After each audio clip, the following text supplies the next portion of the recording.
Welcome to Decision Point. With many controversies swirling around the city, Joyce Wilson, the El Paso city manager, is here to discuss the direction and the future of El Paso. Welcome, Joyce. Well, thank you very much. It's a pleasure to be here. Yeah. Well, really glad that you could take time out of your very busy schedule to join us. First of all, just where are you from and how did you get to El Paso? Well, I'm originally from Virginia. I was born and raised in the Washington, D.C. area. I grew up in Northern Virginia. Started my career in Richmond, Virginia, and spent a significant amount of time there. Had an opportunity in Arizona in city management. And then the El Paso position came along, and so it was a very unique opportunity, and so I participated in the selection process, and I was lucky enough to get the job. Yeah. Well, actually El Paso used to be governed more by sort of a professional mayor per se, and we just converted recently then to actually having a city manager. Am I right about that? That's correct. Yeah. El Paso operated under a strong mayor form of government, probably for its entire history as an incorporated city. And then in 2004, the voters amended the charter and moved to a council manager form of government. And so I was hired shortly after that and have been here since. So that must have been a unique challenge then, because you were transitioning from one form of government to another, basically, right? That's correct. Yeah. What was challenging about that? Well, I mean, you're talking about a total institutional change on a very significant magnitude, so roles and responsibilities changed. Most particularly the mayor. I mean, the mayor was the chief executive and was really on the executive side of the branch of government and oversaw the operations, the departments. And so with the change in the form of government, the city manager actually became the CEO and reported to the mayor and council as a board, who then became a governing board, like a board of directors for a corporation, setting the policy, adopting the budget, setting taxes. And so, those relationship changes are very significant, even though I think in general, by and large, we've migrated pretty smoothly. You had a lot of employees who'd never worked anywhere else but for the city of El Paso. So here I come and they're like, okay, this is a city manager, what does she do? Yeah. And so, it was kind of everyone had to get used to sort of the new roles and responsibilities. And what are the advantages and disadvantages? Because I know I've heard some people saying, well, let's go back to the old mayoral form of government. So why do you think the voters wanted this transition to take place? Well, I think in large part the voters were really frustrated with the lack of continuity and momentum on any significant issue. I mean, El Paso had elections every 2 years, and so every 2 years you had a new mayor. I mean, if you were changing the leadership of your company every 2 years, it would really be hard to get traction or momentum on any significant issue. So anytime a new leader would come in, I mean, they would have a different game plan and agenda. And so I think people were very frustrated. The city certainly was lagging in a number of areas of competitiveness with regard to other cities in the country. And so I think the thought process behind it was, we really want more continuity, and in a city manager form of government, the council manager form of government does provide that. For example, they went from 2-year to 4-year terms, staggered terms, and I think that's helped a lot. Since I've been here, I mean, you haven't had like wholesale turnover every election with your elected officials, so there's been some continuity in the elected leadership too. And I think that's in part because you have a professional executive that can really help implement things fairly quickly and know how to navigate a large organization, professionally trained to manage these services. And I think then it helps the elected officials to actually be successful or be more successful in terms of achieving their political agenda. Right. What do you think they were looking for when they selected you as city manager? What was their specific criteria, and why do you think you met that, or at least from their standpoint? Well, I don't know what people were thinking, but I think they wanted somebody who was familiar with the Southwest, familiar with sort of the international border and U.S.-Mexico relations in cities that are together on an international boundary, because there's a lot of international business here, and community and social relations. Someone who had been established and successful, who could come in and implement the kind of cultural and organizational changes that were going to need to be made. And I also think that they were looking for someone who could help build the consensus about why to make the change and minimize like the conflicts associated with it. Right. So I mean, I had, it wasn't that, I mean, I was a successful manager and public professional for many years, and so it wasn't that I had to come in with anything to prove, but I certainly had the expertise to help facilitate the change and help bring people along. So are you saying they were looking for somebody to scapegoat while they're moving forward, somebody to say it's her fault?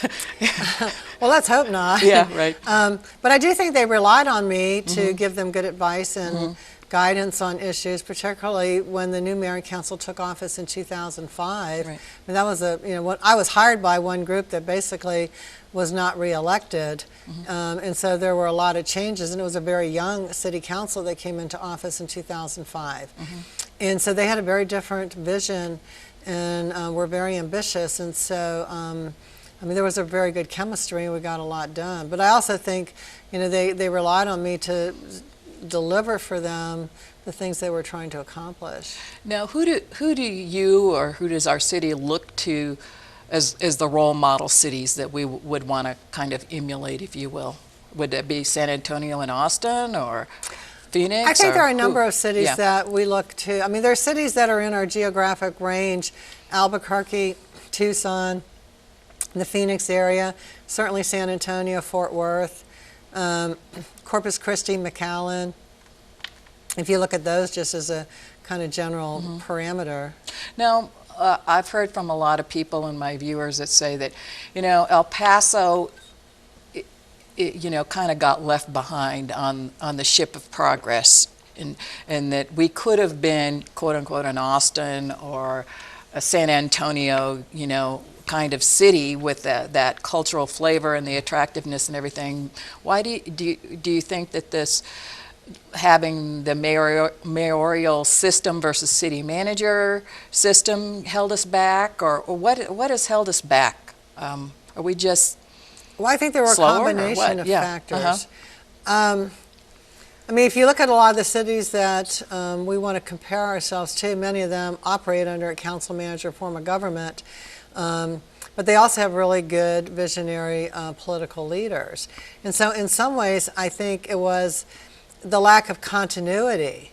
I mean, if you have a mayor who's a mayor for 2 years or maybe 4 years, I mean, it's hard to lay a vision out and get it done, and then have a successor come behind you and pick it up and carry it forward. Right. Yeah. I mean, if you look at a city like San Antonio and look at their leadership, they had a lot of continuity in terms of their elected and appointed leadership, but they had a community that really embraced a broad vision and were willing to make a lot of investments to facilitate that vision and move it forward. I mean, the riverfront was not a cheap undertaking. It was a very significant financial undertaking, but it yielded huge economic benefit. And so for whatever reason, there was either not the willingness or the ability to say we need to make these kind of significant investments in a direction. And I wasn't here, and so I'm only hearing second and third hand, but I know there was an opportunity for the Gap to come here, and that didn't happen. I guess Southwest Airlines looked at one time with us being a hub, but people didn't want to give the incentives or whatever. And so, I mean, there were some missed opportunities, obviously. Right. There could be reasons why people didn't pursue them, but those are the things that make the difference. Right. And so as a result, I mean, El Paso trudged along, lost some ground, particularly when the garment industry changed dramatically, and then NAFTA came along, where other communities are making different kind of strategic investments. What are we doing to try to bring ourselves up to speed? Well, I think in the last 7 to 8 years, I mean, the City Council laid out a very clear strategic vision for the community and organization, and has tasked us with advancing that. So there have been a lot of investments, infrastructure investments, in key areas, your transportation network, your transit system. We've had really good collaborations with TxDOT. The council's put in place much more stringent standards for development so that the quality development that you get and the amenities that come with it are on par with the other communities. We've done a lot to improve the aesthetics and the cleanliness and kind of the beautification of the city, which just makes you feel good. Right. And when people drive to other parts of the country, they'll come back and say, well, why can't we have landscape medians? I was here, it was beautiful, public art. Right. I mean, if you look at, for example, New Mexico and Arizona, their highway system, they do great public art on their highway system. Right. And we're doing that now. I mean, if you look at the newer development, the newer construction, we're doing that now, but we also have to go back and catch up for the many years that we did it. And it's just those kind of little things that I think make a community feel good about itself and also help position you to be competitive. What about the whole issue of competitiveness and the various taxing agencies that we have here in El Paso that basically make the tax incentive issue very difficult for people? Like, for example, if you have the vision of where Las Cruces is one of the most attractive communities for retirees who are great to have in a community because they bring a lot and they're low cost in terms of, you don't have to have schools and stuff for them. So there are certain things that we hear that, gosh, El Paso's property taxes are so high and all the different, taxes that we have. I think there's 6 or 8 different taxing agencies, maybe. I don't know. I lost count. But so how do you deal with that issue of providing those tax incentives or whatever it happens to be to get the Southwest hubs or the gaps or type of people who might be out there? What are we doing in that regard? Well, we have a lot of incentive programs, and we also have a number of things that emanate from the state that can help supplement that. So, for example, like ADP came in and has created a huge presence and operation here. They pay well. They have a range of skilled jobs that really, I think, are ideal for the workforce here, both current workforce and higher professional workforce. We don't have an income tax in Texas, and so that's an advantage. We are property tax reliant. If you're a senior citizen, when you reach a certain age, your taxes are either frozen or you get a certain amount of senior waivers on like a certain dollar value of your property. So we do that. And so there's a whole kind of like gamut of things that we can do, both in terms of rebates on sales tax, property tax, and other things to help encourage businesses to start up and establish a presence. This is a good place to live. It's pretty affordable overall when you compare it to other cities. And it actually does have, I think, a really good, reliable labor force. There are a lot of people here who have good education and skills that are underemployed. Granted, there's a segment of the population that does not have the education or maybe the language skills at this time that they need to be a competitive player in the employment market. But those people are trainable, and so there are resources in place to really help cultivate the workforce and prepare it for some of the jobs. So I think there's a lot of things that we can do. What kind of industry are we targeting right now in terms of growth? I mean, people talk about high tech and medical. Are those the primary industries, or who are we trying to get here right now? Well, there are a number of areas. I mean, we had a big research and defense focus because of Fort Bliss. And that's going to change, I think, with what's happening with the federal government and the downsizing of the military. How much that changes, I don't know. But I do believe that that's still kind of a viable niche for us to focus on, because there's always going to be a strong military in our country, and certainly there's been a lot of investment in Fort Bliss, and so that'll be a dynamic. I do think the Medical Center for the Americas, the School of Medicine, the Children's Hospital, the whole research, the biomedical research area, that is probably our biggest growth opportunity for the immediate and long-term future. And the beauty of that is there's an array of employment opportunities associated with it. There's high-end, highly skilled in jobs that will be created where you're going to need to develop the labor pool or bring it in. But then there are also kind of moderate skill positions and opportunities for the community at large. And so I think that's going to be hugely impactful. UTEP is moving toward Tier 1 status and really kind of evolving as a research university, which will change the dynamic of its role in our economy and the different types of employment opportunities that are available. And then certainly the relationship with the Maquilas and Juarez and the transportation logistics, small manufacturing, the source supply relationship. I think those clusters are the ones that are very viable for us and have some unique opportunities both in the immediate future but in the long term. And then let's talk about the stadium issue, if we dare.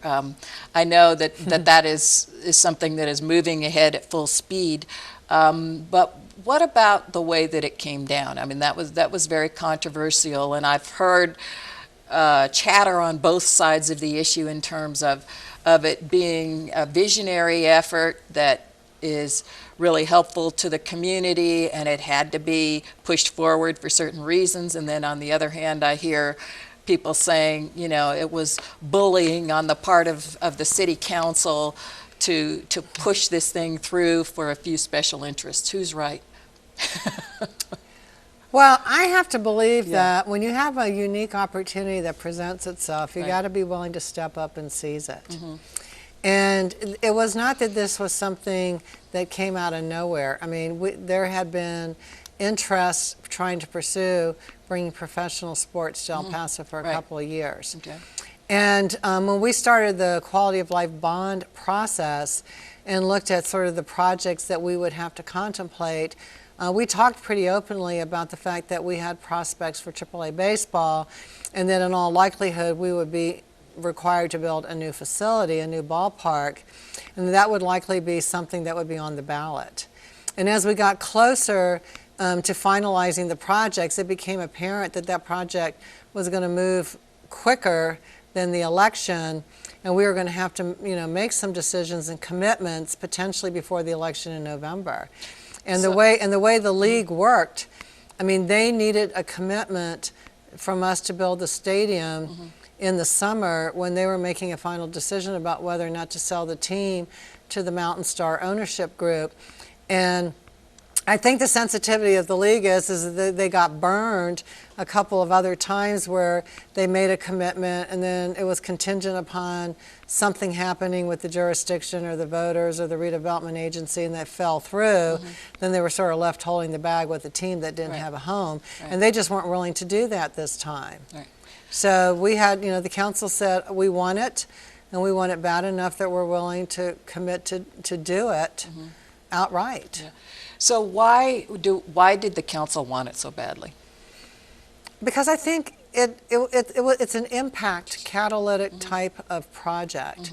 And if you look around the country at cities that build a huge project in their downtown and infuse something new and different, it does have a catalytic effect and it does create other things. And I do believe that's going to happen here. I know that from the time we announced it until now, there have been multiple properties that have turned over in that immediate area where there's a commercial business interest starting to take place. Not the ownership group, but other people who see some opportunities associated with that. We've got a couple hotel projects for downtown that we've been dying to really, generate, starting to shake loose now and become very serious. And so, AAA baseball is not an inconsequential professional sport. We're going to be one of 30 cities in the country that's going to host a team.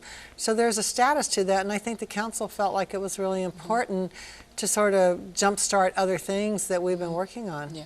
So if you evaluate the how it would be paid for from the standpoint of hotel taxes and so forth, and also the indebtedness that it creates, how do you evaluate whether this would be a good investment versus perhaps putting money into high tech or medical types of research or that kind of thing? Because although it's great to have hotels in downtown and those kind of businesses, they're not going to generate a lot of high-end, high-paying jobs, so to speak. So I'm just wondering, how do you evaluate that? Because it is a big expense. I don't know that it's an either or. I mean, we're putting a lot of money into biomedical. I mean, the voters approved a children's hospital. That wasn't cheap. Right. We have an economic impact fund where we committed over the next 20 years about $60 to $70 million of that fund to catalyze the medical center, the biomedical research park. And so now things are going to start coming out of the ground now. The key is people work where they want to live. Right. And so you've got to create an environment where people want to live in order to create the work environment for people to work. And if they don't want to live somewhere, they're not going to work there. So you can have all of these things are going on and creating all these opportunities for jobs, high tech, whatever. But if the lifestyle isn't conducive to the people that you're trying to either keep here or lure here, then is kind of what comes first, the chicken or the egg. And so we're trying to kind of run them together to build the community and the lifestyle to support the kind of economy that we're trying to grow. And I mean, if you look at the other cities that you want to compare us to, that's just what they're doing. Right. Yeah. So how does the debt of the city get paid then? Who pays that?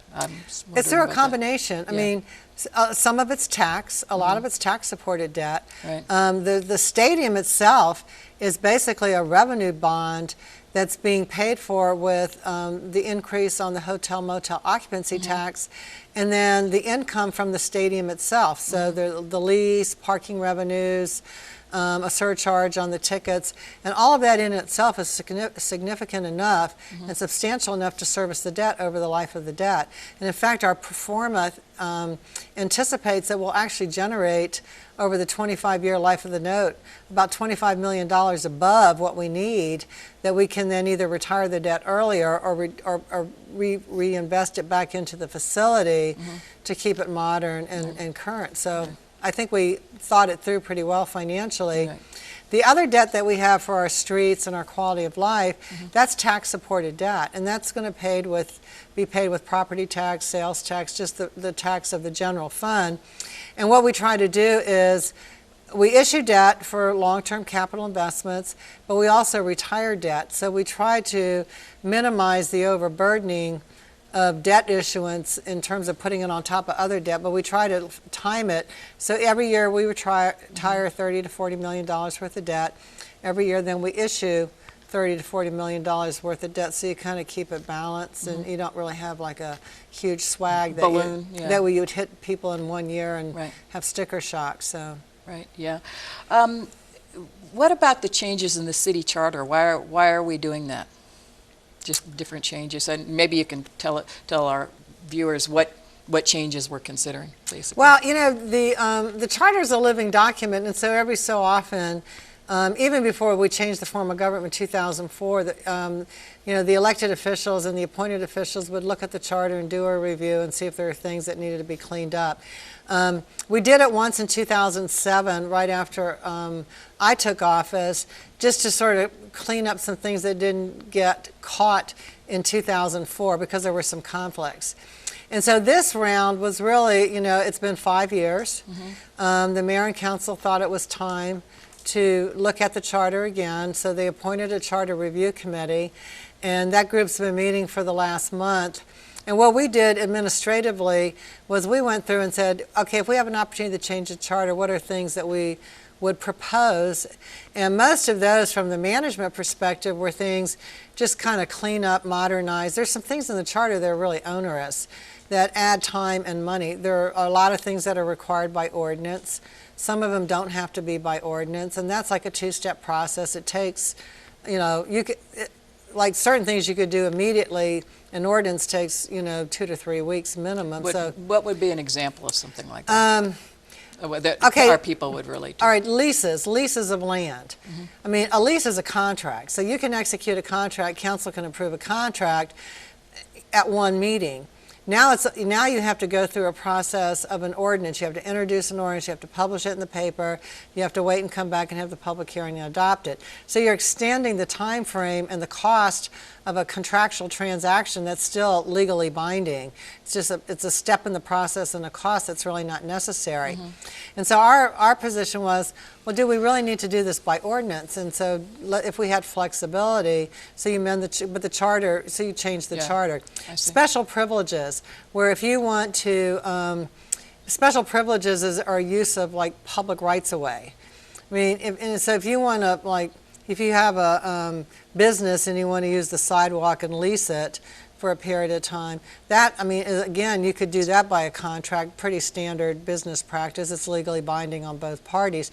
You don't need, an ordinance is a law. You don't really need to introduce it as a law to be able to do that. You know what I'm saying? So simple things like that. So a lot of it is trying to streamline. Yes. And update and so forth.